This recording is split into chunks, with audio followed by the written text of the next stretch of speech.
Yes, ఇప్పుడు మనతో ఉన్నారు Surabhi educational society director doctor Ajitha Surabhi garu. అలాగే Shri Venkateswara fine arts college ప్రిన్సిపల్గా వ్యవహరిస్తూ ఉన్నారు.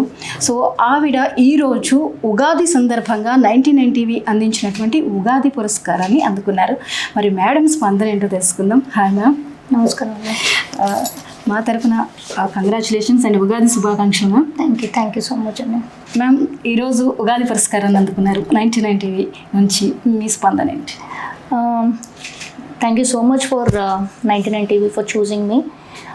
సంతోషంగా అయినది ఏంటంటే కొత్త సంవత్సరం స్టార్ట్ అవ్వడంతో ఒక అవార్డుని గుర్తించి ఎంతమందో అనుభవస్తులు, అది కూడా ఇంతమందిని కేటాయించడము, ఇంతమందిని కలెక్టివ్గా ఒక అవార్డు ఇవ్వడం, అది కూడా ఒక కొత్త సంవత్సరంతో స్టార్ట్ చేయడం అన్నది ఒక మంచి ఉద్దేశం.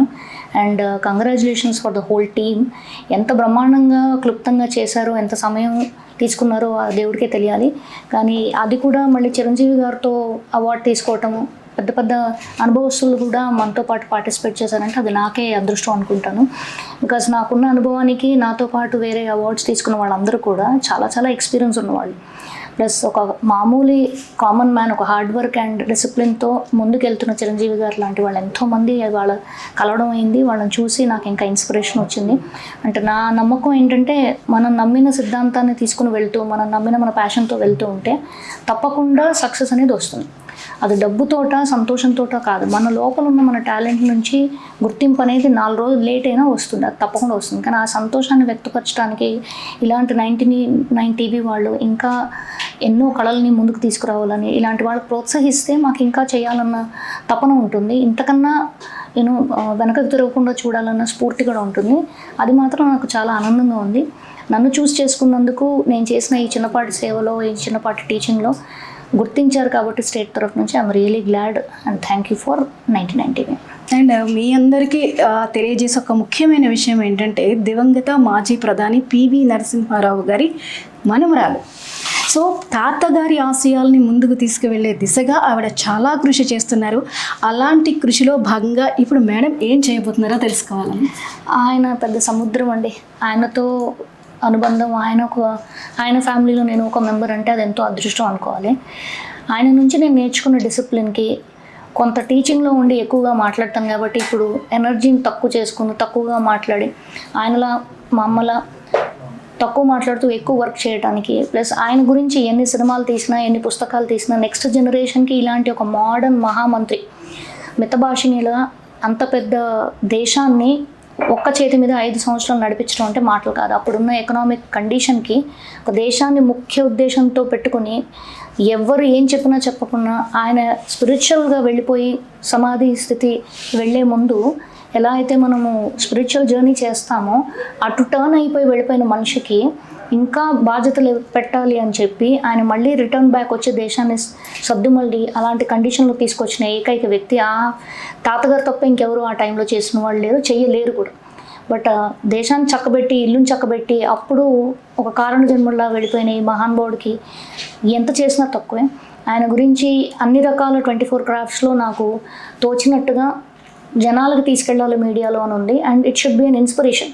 ఒక మామూలు మనిషి సగటు ఊరిలో ఉండి ఊరు నుంచి చదువుకొని ఆ చదువు అనేది మనసు పెట్టి చదివినందుకు రాత్రులు టాలెంటెడ్గా ఆయన పుస్తకాలు పట్టుకుని చదివింది లేదు. రేపు ఎగ్జామ్ అంటే ఇవాళ కూర్చోవడం, రాత్రికంతా బుక్స్ చదివేసుకోవడం, వెళ్ళిపోయి అనర్గన వ్యాయామం. అంటే ఆయన మల్టీ టాస్కింగ్కి ఆయన గురించి చెప్పడం చాలా తక్కువ. కానీ ఇంత టాలెంట్ అనేది మనలో శక్తి ఉంది, మనలో ఒక ఎనర్జీ ఉంది, మనం చెయ్యగలము అన్న నమ్మకం మనలోనే ఉంది.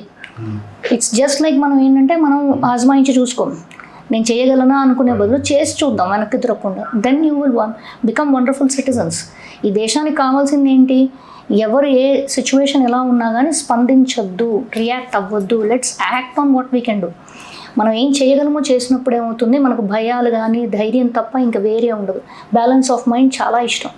చాలామందికి బ్యాలెన్స్ ఆఫ్ మైండ్ అనేది ఇష్టం ఉంటే దాన్ని ఎలా బ్యాలెన్స్ చేసుకోవాలి?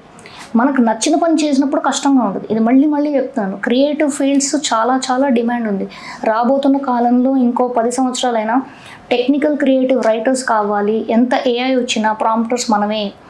మనం సృష్టించింది మన బ్రెయిన్కి స్పీడ్గా ఏది ఆయుధం రాదు.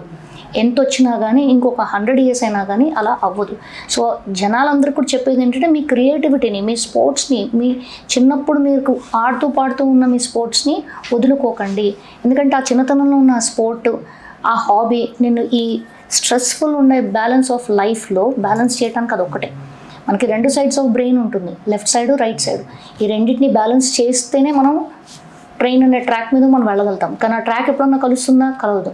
సో ఈ రెండింటిని ఇంపార్టెంట్గా తీసుకుంటూ మన కల్చర్ని, మన హెరిటేజ్ని, మన స్పోర్టివ్నెస్ని, మన ఇన్నర్ బీయింగ్, మన ఇన్నర్ రిలాక్సేషన్ని, అది మెడిటేషనే అవ్వచ్చు, ఏ సిద్ధాంతమైనా అయి ఉండొచ్చు, ఏ మతమైనా అవ్వచ్చు, but believe in your self. అది చెయ్యాలంటే తప్పకుండా ఇలాంటి ట్రాక్లోనే వెళ్ళాలి. మెడిటేషన్ లాంటి పాత్లోకే వెళ్ళండి, మీకు నచ్చిందే చేయండి. అప్పుడు చూడండి మీకు కాలం 24 అవర్స్లో 16 గంటలు కూడా పొద్దున్న లేసినప్పుడు ఎంత ఫ్రెష్గా ఉంటారో అంతే స్ఫూర్తితో రాత్రి 11ంటికి కూడా మీరు అలాగే ఉంటారు. అదంతా మన ఎనర్జీ బాడీనే కదా, అది మనం ఎందుకు యూజ్ చేసుకోవట్లేదు? తాతగారు మీతో ఎన్నో విషయాలు షేర్ చేసుకుని ఉండి ఉంటారు, ఆయన అనుభవాలు మీకు చెప్పుంటారు. అలాంటి మీకు షేర్ చేసినటువంటి అనుభవాలు ఒక్కటి మాకు షేర్ చేస్తారు. ఆయన చాలా అల్టిమేట్ మోడర్న్ తాతయ్య. అంటే అలాంటి తాతగారు కానీ అలాంటి మామగారు కానీ మనం చూడం. చిన్న పిల్లల దగ్గర నుంచి పెద్ద పిల్లల దాకా టెక్నాలజీ విషయంలో కానీ, కల్చర్ విషయంలో కానీ, దేనికైనా కానీ చాలా ముందు ఉండేవారు. మన స్పేస్ అండ్ టైము ఇంపోజ్ చేసే గ్రాండ్ ఫాదర్ కాదు. నువ్వు ఏదైనా చేద్దాం అనుకుంటే, తాత నేను ఇలా చేద్దాం అనుకుంటున్నాను, ఏం చేస్తావు అని అంటే దాని గురించి చెప్తారే తప్ప నువ్వు ఇది చెయ్యి అది చెయ్యి అని అస్సలు ఇంటర్ఫియర్ కానీ ఒక ఏకైక మోడర్న్ తాత. నా కెరియర్ విషయంలో మటుకు నేను ఎప్పటికీ మర్చిపోలేను.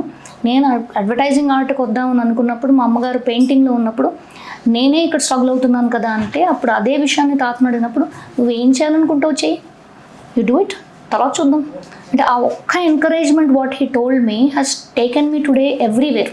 ఇంటర్నేషనల్ ఎక్స్పోజర్ తెచ్చుకొని ఇవాళ సంతోషంగా, కంటెంటెడ్గా, హ్యాపీగా ఉన్నాను. అది ఇంపార్టెంట్ నాకు. సో అంటే పెద్దవాళ్ళు ఇచ్చే అడ్వైజ్లు ఎప్పుడైనా కానీ దాన్ని వినాలి. కానీ తల్లిదండ్రులకు చెప్పేది ఏంటంటే మా వాడు ఏం కావాలి, మా అమ్మాయి ఏం కావాలి అన్నది ఇంపోజ్ చెయ్యకండి పిల్లల మీద. బికాజ్ మనకన్నా ఫాస్ట్ జనరేషన్ ఈ జనరేషన్ విత్ టెక్నాలజీ. వాళ్ళు ఏం చేయాలి, చేయబోతున్నారు అన్నది ముందే స్వేచ్ఛగా తెలుసు. కాబట్టి ఈ తరానికి మా తరంలో ఉన్న మా తాతగారికి కనెక్ట్ చేస్తే ఆయన బతుకుంటే అసలు ఎలా ఉండేది, ఎంజాయ్ చేసేవారు ఆయన. అంటే ఆయన ఆలోచనలు అంత ముందుకు ఉండేవి. So I can never forget తాతయ్యస్ అడ్వైజెస్. అండ్ నాకు చాలా అదృష్టంగా చాలా ప్లేసెస్ ఆయనతోటి ఆ పవర్లో ఉన్నప్పుడు 5 సంవత్సరాలు ఇంటర్నేషనల్ ట్రిప్స్ కూడా వెళ్ళాను. So I'm very blessed to be his granddaughter. Thank you so much madam. ఎన్నో మంచి విషయాల్ని, అమూల్యమైన విషయాలను షేర్ చేశారు. Thank you so much. Thank you.